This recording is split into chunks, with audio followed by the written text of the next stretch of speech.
Boa noite, meus irmãos. Salmo de número 27.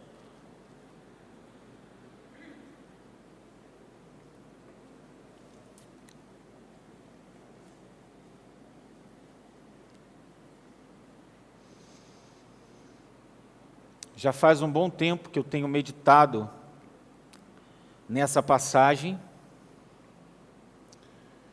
buscado a presença de Deus e orado em torno desta passagem. E chegou o dia de a gente compartilhar esse texto. Nós não vamos ler o Salmo todo, vamos ler até o versículo 6. Diz assim a palavra do Senhor. Você que está em casa pode nos acompanhar também. O Senhor é a minha luz e a minha salvação, a quem temerei? O Senhor é a força da minha vida, de quem terei medo? Quando os malfeitores me atacaram para me destruir, eles, meus adversários e meus inimigos, tropeçaram e caíram. Ainda que um exército se acampe contra mim, meu coração não temerá. Ainda que a guerra se levante contra mim, ficarei confiante. Pedi uma coisa ao Senhor e a buscarei, que eu possa morar na casa do Senhor todos os dias da minha vida, para contemplar o esplendor do Senhor e meditar no seu templo. Pois no dia da adversidade, Ele me esconderá na sua habitação. No interior do seu tabernáculo me esconderá. Sobre uma rocha me elevará. Agora triunfarei sobre os meus inimigos, sobre os inimigos que me cercam. Oferecerei sacrifícios de júbilo no seu tabernáculo. Cantarei, sim, cantarei louvores ao Senhor. Vamos a uma palavra de oração. Senhor, muito obrigado pela leitura da Tua palavra. Te pedimos que o Senhor nos fale por meio dela, que haja, Senhor, o entendimento da Tua palavra, a iluminação do Teu Santo Espírito, que o Espírito do Senhor possa nos conduzir através da Escritura, que seja um tempo profundo de reflexão, um tempo onde a gente possa concentrar nossa energia e nossa atenção àquilo que o Senhor há de falar conosco. Fale conosco nesta noite, como tens falado, ó Pai, ao longo desses dias, ao longo desses anos. Traga a Tua palavra, Senhor, em nome de Jesus, que eu não seja um empecilho, um embaraço, que eu não venha atrapalhar de o Senhor falar, mas que eu seja um instrumento do Senhor para a vida do Teu povo. É o que eu te peço, Pai. Amém. Amém. A palavra salmo quer dizer oração cantada e acompanhada com instrumentos musicais. Assim, na oração e no canto de Israel, podemos ver como a história, a profecia, a sabedoria e a lei penetraram a vida do povo e transformaram a vida do povo em oração viva, marcada por todo tipo de situações pessoais e coletivas. Nós temos nos Salmos um modelo de como a fé penetra a vida e um exemplo de como todas as situações da vida podem se tornar oração. Os Salmos são também poesia, que é uma forma muito apropriada para se expressar os sentimentos diante da realidade. Esta é permeada pelo mistério de Deus e aliado que se compromete com o homem para com ele construir a história.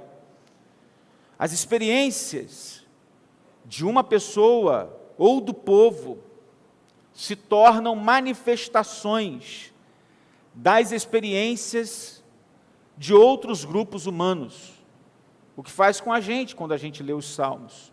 Dessa forma, os Salmos nos convidam para que também nós nos voltemos com a atenção para a vida e para a história, a fim de que transformemos em oração, em cântico, em poesia, aquilo que a gente tem experimentado.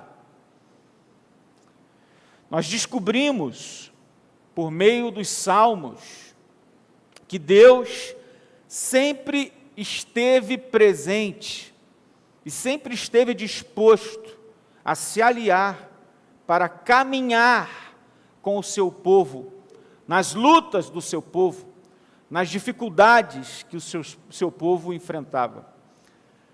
O Salmo 27 não é diferente.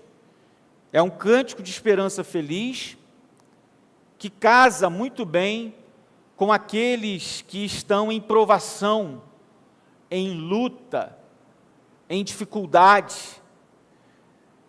Pessoas que aprenderam a se apoiar no braço todo-poderoso de Deus. E num apelo pessoal, em meio a um ambiente de perseguição, de batalha, de luta, de prova na qual o salmista e o seu país estão enfrentando, você vê então aqui o salmista expressando a sua esperança, dizendo que a sua esperança está no Senhor. Ele encoraja a si mesmo e encoraja a outros a tomarem alento e a esperarem em Deus sempre. O Salmo ele pode ser dividido naturalmente em duas partes. Foi por isso que eu li até o versículo 6, porque as duas partes elas estão bem nítidas. A primeira fala do louvor que vence o medo, e a segunda parte fala do clamor que vence o medo. O louvor que vence o medo vai até o versículo 6, e o clamor que vence o medo vai até o versículo 14, do 7 ao 14. Eu queria então me ater à primeira parte desse salmo, que fala do louvor que vence o medo, que diz que o louvor que vence o medo se expressa em confiança no caráter e no poder de Deus, e na busca pela presença e pela sabedoria que vem de Deus para a vida. É esse o ensinamento que nós aprendemos aqui. Temos esperança de vitória sobre o medo, e a gente começa essa esperança de vitória sobre o medo por meio do louvor que é expresso na confiança, no caráter e no poder do Deus que servimos, e na busca pela presença e pela sabedoria deste Deus, que está disponível para nós, na presença de Deus. Então, os versos 1 a 6 falam desse louvor dos que têm esperança de vitória, esse louvor que se expressa na confiança, no desejo, pela presença de Deus. Então o poeta primeiro proclama a sua confiança segura em Deus, versículos 1 a 3, e como ele ama e deseja a comunhão com Deus, nos versos 4 a 6. Então você vê que a primeira parte, do verso 1 ao 6 do Salmo 27, a gente encontra duas divisões também. A primeira divisão é esta que mostra a confiança do poeta, do salmista, em Deus, no seu caráter, no seu poder. E depois ele manifesta um desejo de comunhão, de intimidade, de relacionamento com Deus. E é interessante que os versos 1 ao 7 mostram para a gente também uma espécie de conversa do salmista consigo mesmo, onde ele reflete sobre os privilégios que ele tem como servo de Deus, como servo do Deus Altíssimo. E a minha oração hoje aqui é que ao nós estudarmos, lermos, pensarmos, refletirmos sobre esses versos, aquilo que o salmista Davi fala aqui, o que ele expressa sobre Deus aqui, para Deus e sobre Deus, diante de Deus, mas também expressa para si mesmo, sirva para a gente como modelo de reflexão profunda nessa noite, sobre quem Deus é, sobre o seu caráter, sobre o seu poder, e também nos impulsione a buscar a presença de Deus, e a sabedoria de Deus, também como Davi fez. Primeiro a gente vê os versos 1 ao 3, que dizem assim: o Senhor é a minha luz e a minha salvação, a quem temerei? O Senhor é a força da minha vida, de quem terei medo? Versículo 1 primeiro. No verso 1, o salmista resume em 3 palavras o que o Senhor significava para ele. 3 palavras. Repita comigo: luz, mais forte, irmãos, luz, salvação e fortaleza. Essas são as 3 palavras que o salmista usa para demonstrar o que o Senhor significava para ele, naquele momento. Luz, salvação e fortaleza. E essas imagens são as fontes, se constituem no segredo da coragem e da fé daquele servo de Deus. Davi percebendo o conflito, Davi percebendo a perseguição, Davi percebendo a batalha, nós não sabemos ao certo se era perseguição por parte de Saul, se era perseguição por parte do seu filho, nós não sabemos. Mas ele percebendo o conflito, ele percebendo a dificuldade, ele percebendo a luta, ele descreve aqui o conflito e as intenções cruéis dos seus inimigos e perseguidores.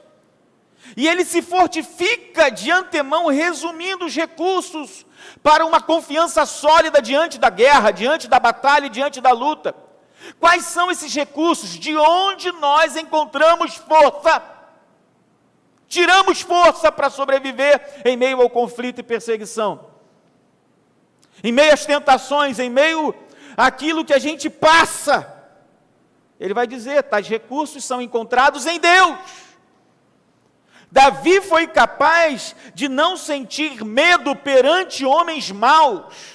Davi foi capaz de não sentir medo diante de exércitos inimigos. Davi foi capaz de não sentir medo diante de uma situação adversa. Davi foi capaz de não sentir medo em meio à guerra. Por quê? Porque ele foi capacitado na sua fé, através da sua visão do Todo-Poderoso. E os verso 1 mostram para a gente aí quais são as características deste Deus. Primeiro, ele é luz. Deus é luz. E curiosidade aqui é que este é o único lugar em todo o Antigo Testamento em que Deus é descrito como luz. É a única passagem. Em outros lugares se diz que Deus criou a luz, que Ele deu a luz, que Ele brilhou como luz, mas nenhum outro lugar do Antigo Testamento a gente vê ali identificado Deus como luz, apenas no Salmo 27. No Novo Testamento nós aprendemos que Jesus é a luz, e que só é possível enxergarmos através da luz que recebemos de Jesus, pois Ele é a verdadeira luz que ilumina a todos os homens. Sem Cristo todos somos cegos, sem Cristo estamos em trevas, sem Cristo não há luz, porque Ele é a luz dos homens. E Davi está dizendo que mesmo nas horas mais sombrias, escuras, tenebrosas, no momento das piores batalhas que a gente enfrenta na vida, nas circunstâncias mais adversas, não há o que se temer. Por que não há o que se temer? Pois Deus é luz que dissipa todas as trevas. Nele nós enxergamos raios de vida e esperança e podemos ver além desta vida. Outra coisa importante acerca da luz é que a luz traz segurança. Como o pastor Davi sabia que a luz de uma fogueira era importante para proteger suas ovelhas durante a noite, como um soldado, Davi também sabia que os inimigos são perigosos sob a cobertura da escuridão. Eu sou da Ilha Grande, descendente da Ilha Grande, minha esposa também, ela mais do que eu, né? E lá, antigamente, a gente usava aquele instrumento chamado flashlight. Já ouviram falar do flashlight? O que é o flashlight? É a lanterna. Por quê? Porque em um determinado momento, tudo fica escuro. Não tinha luz elétrica antigamente lá. Luz elétrica é coisa recente. Então, quando começava a escurecer, se alguém fosse na praia, tinha que ir com flashlight. Porque senão, tropeçava e caía. Porque a escuridão tomava conta, ficava um breu só. Luz também é sinônimo de segurança, porque quem anda em Deus não anda em trevas, porque Ele é a luz dos homens.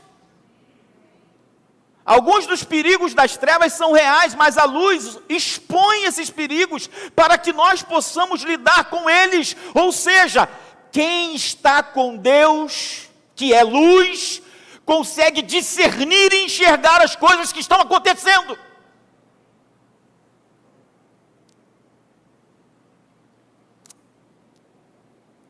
É certo que existem perigos que são imaginários, mas eu digo aos irmãos que até mesmo esses perigos e trevas imaginários são dissipados quando nós entendemos que Deus é luz. Luz. A luz da presença de Deus era a segurança de Davi. Mesmo que ele passasse pelo vale da sombra da morte, pelo vale escuro da mortandade, ele ficava tranquilo, porque o Deus que é luz estava com ele, dissipando todas as trevas. O Salmos 18, versículo 28, mantenha acesa a minha lâmpada, o Senhor meu Deus ilumina a minha escuridão. Esse Deus a quem nós servimos é luz. Mas Ele não é só luz, Ele é salvação. Isso tem a ver com a libertação, o resgate. Deus não se limita a resgatar o seu povo, Ele mesmo é a salvação do seu povo. Ele é aquele que protege o seu povo, porque liberta o seu povo, salva o seu povo. E o texto prossegue numa progressão falando desse Deus poderoso, desse Deus maravilhoso que está conosco, dizendo que Ele é a nossa fortaleza, Ele é a nossa força.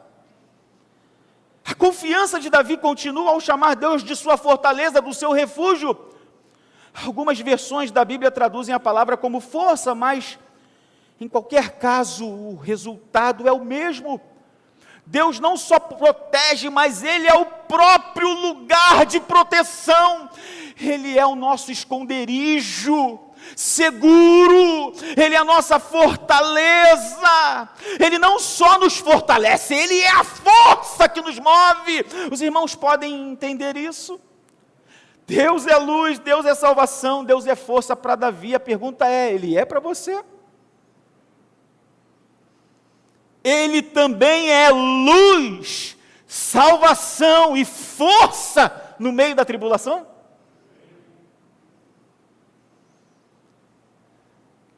Se é, você vai dizer como ele fez, disse aqui, você vai falar como ele falou. Porque o texto diz, se Deus é luz, salvação e força, essa realidade é tão poderosa que faz o salmista exclamar, então, por que eu terei medo? Por que eu temerei? Por que eu vou estremecer? O salmista sabia que se Deus é por nós, quem será contra nós? Ele era o mesmo que ele estivesse citando o texto de Romanos capítulo 8, versículo 31. Se Deus é por nós, quem será contra nós? Daí então ele afirma com fé: quando os meus adversários, quando os maus vierem para me destruir, para devorar a minha carne, quando os meus inimigos e adversários me atacarem, sabe o que vai acontecer com eles? Eles vão tropeçar e eles vão cair. Ainda que um exército me cerque, o meu coração não irá temer. Ainda que invistam contra mim, eu permanecerei de pé e confiante, porque eu estou em vantagem, eu estou com Deus. Só foi possível Davi dizer isso, irmãos, obter a vitória sobre o medo, porque ele tornou Deus a sua luz, a sua salvação e a sua fortaleza. Se você parar para pensar e ler devagarzinho, você vai ver. Ele disse assim, ele não disse o Senhor é luz. Ele não disse o Senhor é salvação. Ele não disse o Senhor é força. Não. Ele colocou um pronomezinho ali. Pronome possessivo. Ele disse assim: o Senhor é a minha luz. O Senhor é a minha salvação. O Senhor é a minha fortaleza. Faz toda a diferença. Ele não apenas tinha conhecimento dessas coisas, ele não só afirmava isso ou concordava com isso, ele tinha fé nesse Deus que é luz, salvação e fortaleza de um modo pessoal. Essa é a confiança que vence o medo, irmãos. Não apenas saber de fatos, mas deles se apropriar. Deus não é um conceito abstrato, irreal. Deus é um ser pessoal, existente, imanente, presente. Dá para você fazer essa distinção. Não é algo abscôndito, longe, transcendente. Ele está presente, Ele está conosco. Você crê nisso, irmão e irmã? Então por que ter medo? Se o eterno Deus é a luz, é a salvação, é a fortaleza, se você tem Ele ao seu lado, por que você vai ter medo? O salmista diz não ter medo de nada, nem de ninguém, porque iluminação, clareza, livramento, segurança, proteção, são encontrados em abundância em Deus, no Deus que servimos. Por que viver dominado pelo medo então? Por que viver dominado pelo temor? Destruidor, paralisante. O salmista estava sendo perseguido por inimigos, como uma presa. Ele estava sendo alvo de perseguidores, como se fosse uma presa que é alvo de animais ferozes. No entanto, era o caráter, o número, o poder, a crueldade dos seus inimigos não o abalavam, porque ele sabia quem estava do seu lado.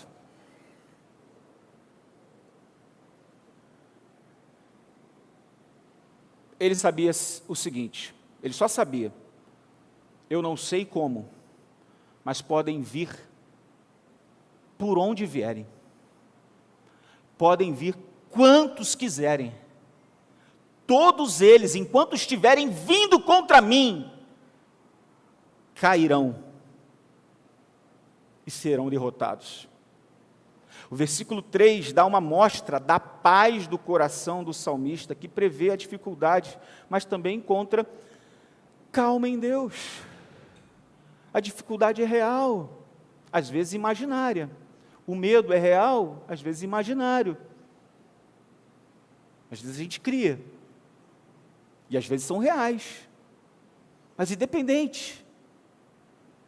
Mas que a gente consiga prever, há algo que a gente precisa guardar e se preocupar em guardar, que é o nosso próprio coração. E a gente precisa guardar o nosso coração em Deus, encontrando calma, paz, segurança, proteção, luz, força, salvação, ânimo, encorajamento em Deus. Essa é a postura do salmista e essa é a postura que nós temos que ter, de alguém que demonstra tolerância, confiante em meio à aflição, de alguém que tem sido sustentado pela luz, pela força e pela salvação que vem do alto, do auxílio que vem de cima. Para ser mais direto, irmãos e irmãs, o medo é um dos problemas mais paralisantes da vida da gente. Os nossos medos se manifestam em muitas áreas. Medo do desconhecido, medo da tragédia, medo da doença, medo da morte, medo das pessoas, medo de perder nossos empregos, medo de ataques do inimigo, medo de ser mal compreendidos, medo de ser rejeitado, medo de ser criticado, medo de ser esquecido, medo de ser injustiçado, etc, e etc, e etc, e etc. Eu não vou nem falar aqui dos medos, baratos, lagartixas, nada disso. Que eu poderia falar também, que são paralisantes. São, só para dizer que são. E parece que quando a gente mais tem medo, mais a coisa acontece com a gente. Eu estava lá em casa, eu, Luiz Fernando, assim, de repente, uma lagartixa, irmãos, cai no colo de quem? De quem tinha mais medo. Do Murilo. E o que aconteceu depois daquilo?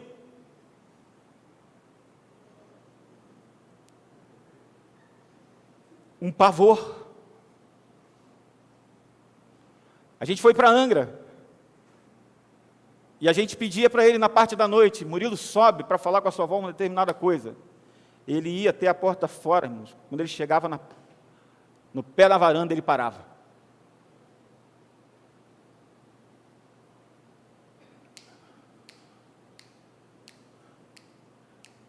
E a gente pensando que o Murilo já está lá em cima, que já deu o recado, que já resolveu o problema, que está trazendo o que a gente pediu para ele trazer, e o Murilo está parado.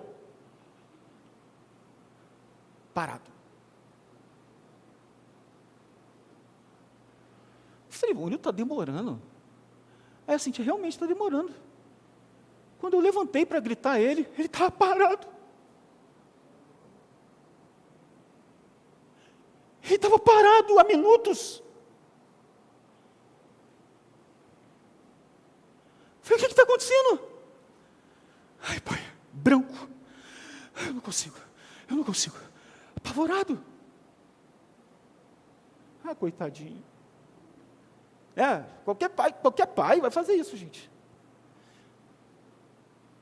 Não é verdade? Mas eu sou um pai diferente, gente. Eu acho que eu aprendi com Deus a ser um pai diferente. Eu acho. Porque o Pai Celeste é aquele que pega na mão do filho e anda com ele até o lugar, e fala assim, veja se tem algum perigo aqui.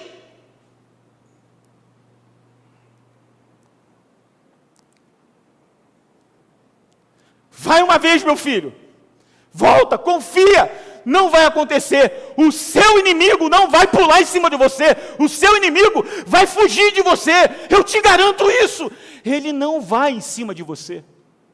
É coisa da sua cabeça, é coisa que você criou, é uma narrativa que precisa ser desconstruída. Entendeu, meu filho? Ele, entendi, pai, e chorando ele foi. Se você sabe que Deus está falando contigo nessa noite, Ele está dizendo para você, não tenha medo, o seu pai está dizendo, eu estou contigo, a minha palavra te garante, os inimigos cairão, eles não sobressairão a você, eles não vão te derrotar, pelo contrário, você vai vencer esse medo, sabe por quê? Porque eu te fortaleço, eu te ajudo, eu sou a tua salvação, eu sou a tua força, diz o Senhor. Louvado seja Deus.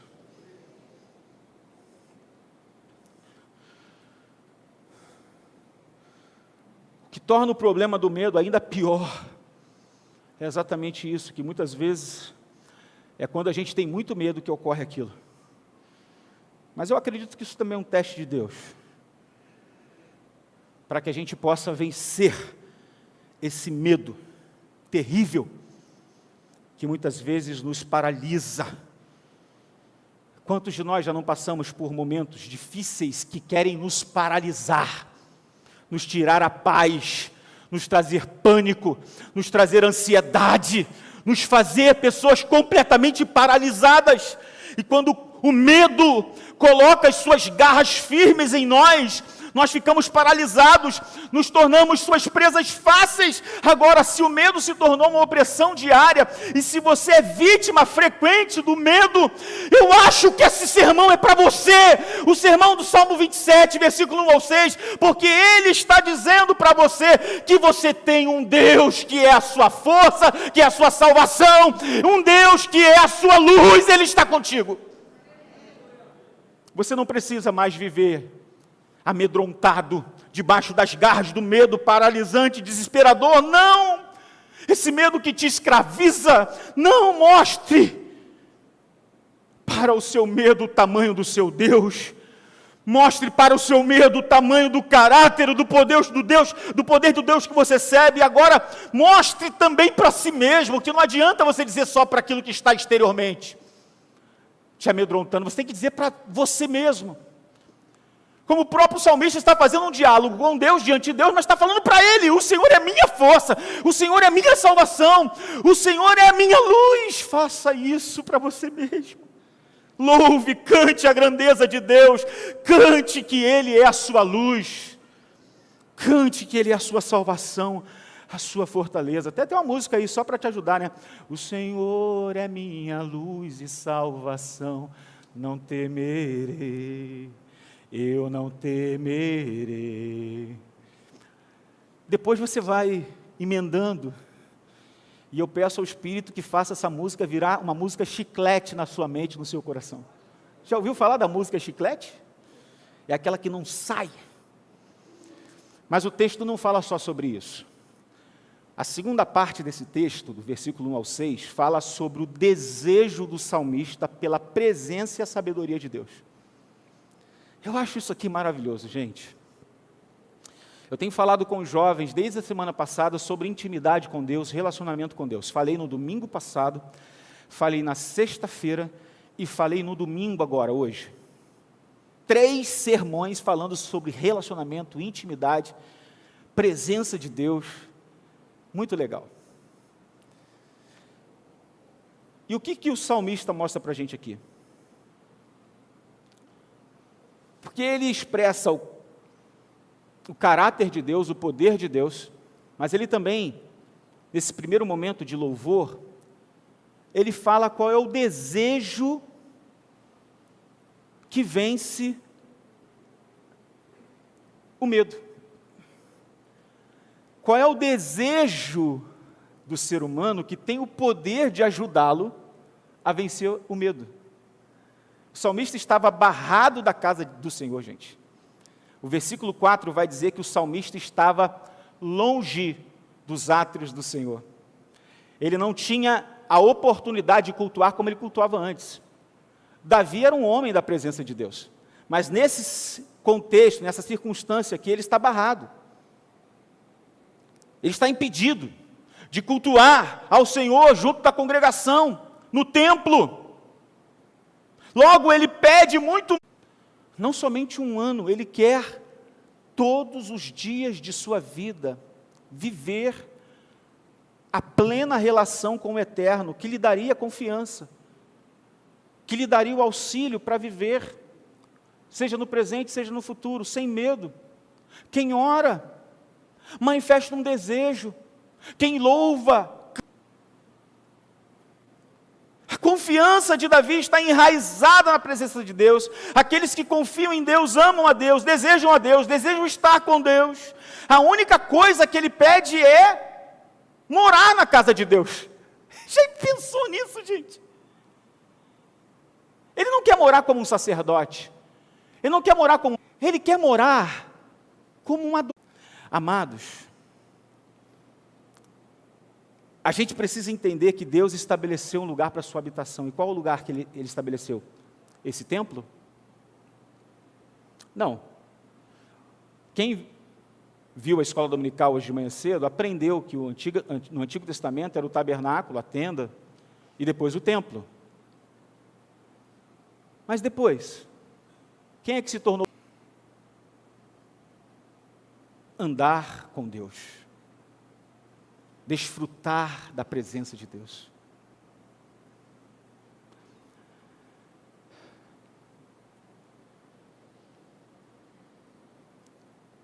Davi pediu algo muito maior do que o seu filho Salomão. Eu não sei se você sabia disso. Porque o Senhor concedeu tanto a Davi quanto a Salomão aquilo que eles pediram. E o que Salomão pediu? Sabedoria. É muito bom ter sabedoria. Mas o que Davi pediu? E por que ele pediu a mais? Porque ele pediu um relacionamento profundo com o sábio Deus. Ele queria ter a fonte da sabedoria, e não só a sabedoria que sai dessa fonte. Quem você acha que pediu mais coisas e melhor? Quando Davi pede proximidade, pede intimidade, pede profundidade, e pede eternidade, Davi pede algo muito maior, infinitamente maior. Em outras palavras, Davi queria viver plenamente a presença de Deus, tanto no presente, como no futuro, porque a presença de Deus agora faz a gente viver confiantemente, nos ajuda a viver o amanhã de uma maneira mais tranquila. O que é uma ansiedade, se não você tentar antecipar o que vai acontecer depois? Quem está com Deus, quem vive na presença de Deus, está tranquilo, gente. É necessário que a gente busque, urgentemente, energicamente, a presença de Deus, e a gente lute com a gente mesmo para vencer as nossas dúvidas, os nossos medos, que é a propensão natural da nossa carne, a fim de que a gente se alegre e viva uma vida desembaraçada, onde a gente possa dedicar a nossa vida pela presença santa, sábia, protetora e consoladora do nosso Deus. A minha oração é que esse Salmo de Davi possa, assim como tem falado ao meu coração, ter falado ao seu.